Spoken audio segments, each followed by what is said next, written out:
My Very Happy Life at the time, and I was really interested in it. The behavior was so extreme and so upsetting, and it had nothing to do with me. It didn't really have to do with anything that I would relate to, anything, just except that within the bounds of what we consider regular people, here these people had done these kind of shocking things. So I think mostly when I read scripts, I'm intrigued by people. I think people within these these stories, these very human stories. It's almost like being inside a book. Like, to me, I feel like I've walked inside a really terrific novel, and I get to be inside the live book, I think. Was that an attitude that you came to acting with, your desire to act? Was it born out of that? The reading, yeah.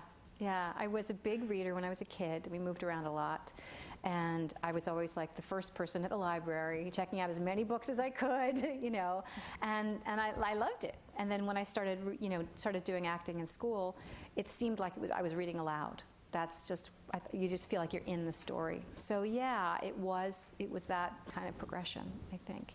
I don't think I'm naturally a performer. I don't actually like to. Some people are kind of wonderful on stage and can really, perform, sing and dance and do comedy and do all this kind of, that kind of, and for me I can't do it unless I'm in a story.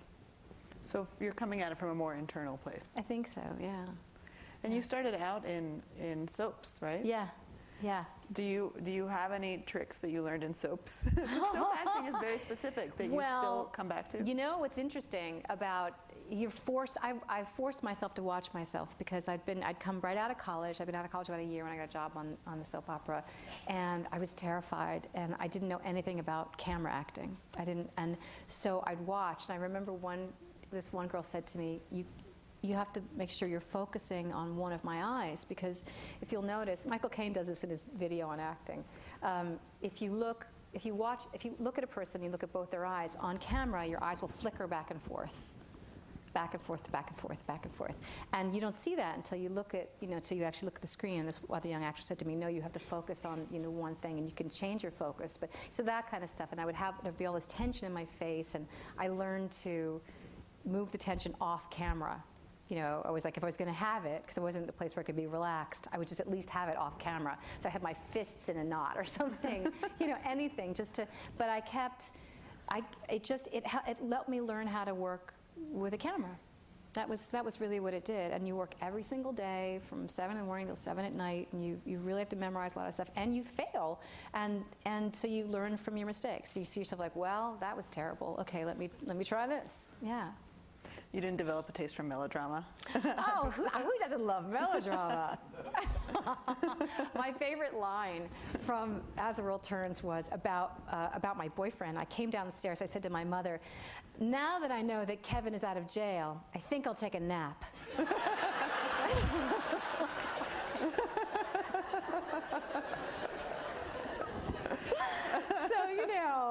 I mean, what's not to love, man? Did you, by the time you got cast in soaps, because you were young, did you think, well, this is it, I've made it, no, here I am? I didn't. No. I was just like, I have a job, I have a job, I have a job, thank you, I have a job. And I was always that way, I always thought, I still feel like, okay, what am I going to do next? I don't think you can ever feel like you've arrived anywhere, because we're freelancers. You don't even a soap opera contract. I had one for three years, and there were certain clauses where they could fire me if they wanted to. So you never really know. It's not a sure thing. So I don't think I've ever felt that way. Yeah. Well, I want to talk also a little bit about A Single Man, which you did last year, which I don't know if you guys got a chance to see. Thank you. Do you want to just set it up a little bit? Sure. This is Tom Ford's beautiful movie, Single Man, based on Christopher Isherwood's novella of the same name, starring the glorious Colin Firth as a man who has recently lost his lover, his longtime lover, and it's really a story about somebody grieving, about how do you go through your life when you've lost your partner. And he also feels invisible too. So this is 1962 when he's not out as a gay man, so he feels like he doesn't sort of count. And he's planning on killing himself in the film. And I play his best friend, Charlie, who's who they went to school together. They were lovers briefly, but have been best friends for years. And she's kind of one of those slightly dissolute, alcoholic, expatriate women who live in LA. I don't know. She's had a tough time of it, but she's kind of remarkably full of life and loves him and is in love with him.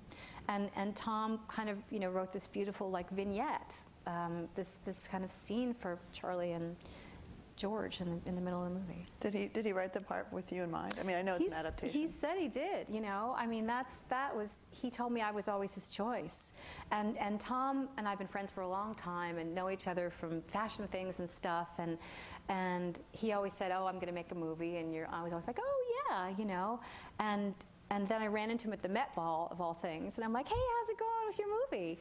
and he just kind of lit up. And he said, "Oh, I'm going to send it to you." And I was like, "Oh no," because you think, anytime a friend says to you, "Let me," you don't know. And I read it. Yeah. I read it, and I was like, "Wow." And I emailed him, and I said, "It's just great. I'll do it." And Tom was adorable, and it's like, "Is that it? Should I come over and talk to you? Should we have a meeting? Do you want to see pictures? Do you want to?" I'm like, "Yeah, we can." I said, "But I'll do it." Oh, Tom has such an incredible eye for everything, really. But what was so amazing to me about these characters too is that they were both of them were very deliberately constructed by the characters themselves. There was you even see Charlie in the process of constructing herself with the eye makeup and the hair and the outfit and the jewelry and everything. And you see George do it as well with how he lays out his suits and his glasses and his hair, everything just that idea that nothing's accidental. Everything that we do is completely deliberate. And so Tom's interest in that, in the difference between the private self and the public self, and just that idea that we can be our own creations. You can see the artifice and the artistry in all of it. I thought was really fascinating. That's a beautiful way to describe it. Oh. What is it like to kiss Colin Firth? Oh, he's so great. This is a story. I've told this story many times, so people may have heard it. Or I've told it in newspapers and stuff too. But Tom would be like, "Colin, don't kiss her back."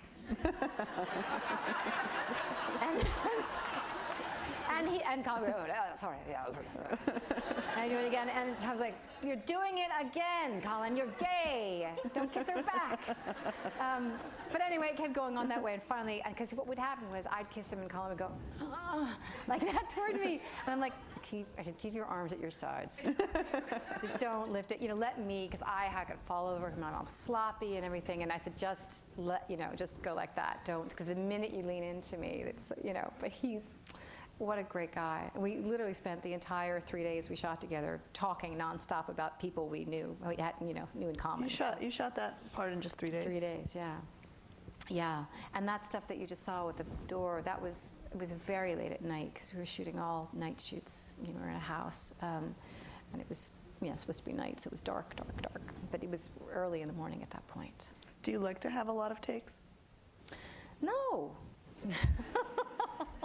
I don't, because I feel like, for me, the trick about film acting, and it's different than acting on stage, is that you want to be prepared. I want to be prepared enough and know what the shots are and know what's going on for me then when I do the scene, I want something to happen to me on camera. So I don't want to do it again and again and again. I don't want to deaden it because I don't want to keep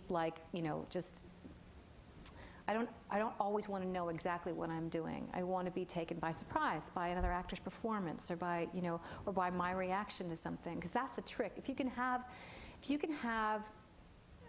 an emotional reaction on camera, I mean, that's what you're trying to do, not construct something so fully. When you're doing a play, you have to recreate emotional moments, so you have to figure out a way to do it night after night after night to get to that spot. But in film, you can actually allow yourself to have the experience on camera, which is really cool.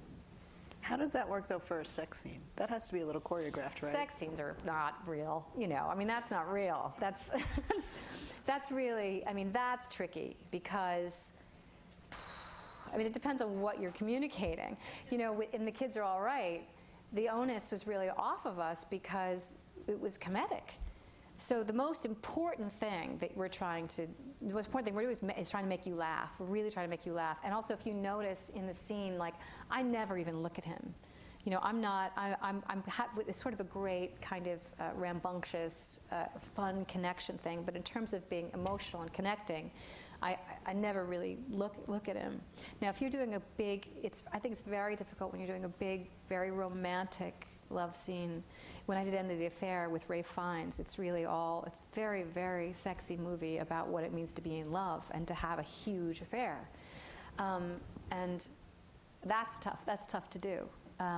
But you know, you try to, it's really all about how you look at each other. It ends up being more about that than anything else. So when you're not looking at Mark's character in Kids, was that a choice that you made? Oh, yeah. Yeah, she's completely, you know, she's interested in him. He's a friend. You know, he's a great and wonderfully validating friend, and somebody who sees her completely differently than her family does, and kind of allows her to kind of unlock these feelings. You know, she says that when Jules and Nick have the fight, she said, "I just wanted to be appreciated. You know, that's all." And she didn't mean to upend her entire family. And, you know, she inadvertently becomes, you know, a potential architect of her own tragedy. You know, her family and her partner are the most important thing to her in the world, and she manages to almost lose them. But that's the other thing that's really compelling about it, is that we often do that. We don't mean to do stuff like that, but we do. And you hurt the ones that you love the most. Those are the ones that the ones you hold most dear. Actors often talk about how much more fun it is to play a villain